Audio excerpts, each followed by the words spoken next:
want to encourage you today. Amanda has been such a dear friend in my life, and we've been able to go through some hard things together, and just the value of community and not keeping your story hidden and allowing other godly women to speak into your life. Yeah, I think that there is kind of this stigma in the Christian world that if you're going through something tough, you should rely on Jesus alone, which you should rely on Jesus alone. But I think a lot of times there's this fear that people will judge me or think that I'm not Christian enough for not handling this on my own, or a sense of shame that kind of keeps us weighed down.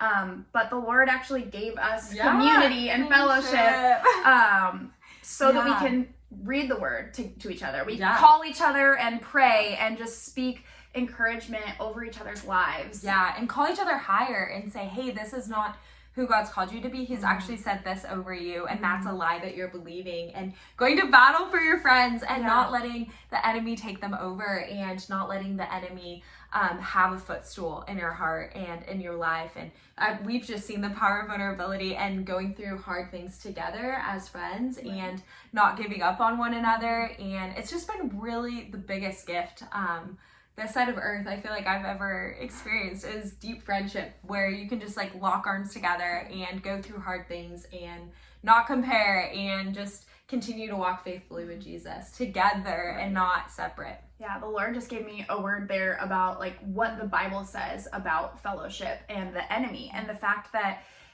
the Lord describes the enemy like a lion that is on the prowl looking to tear and destroy, and thinking about Christians like we're a pack of deer and gazelle all running together. And when does the lion get his meal? Is when that one deer veers off and is alone and is running by itself.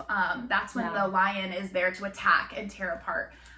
But when you're in a pack together, the lion can't get you. And so the Spirit is in us, it's in all of us, and we just want to connect with you to spur you on and encourage you to not be alone. To lock arms with those around you. And it starts with vulnerability of like, hey, this is where I'm really at. Like, I love Jesus, but I'm struggling with bitterness right now. And like, I need prayer, and pulling those things out of one another by being authentic and being real. And we just desire that everyone feels this deep friendship that like we've been able to experience by the power of Christ and through vulnerability. And to be honest, it's the hard circumstances in life and the circumstances that we wish never upon anyone that has brought us so close as friends.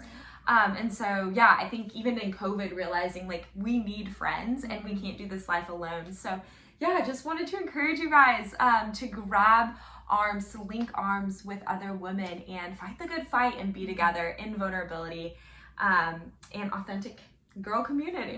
So I hope you're encouraged.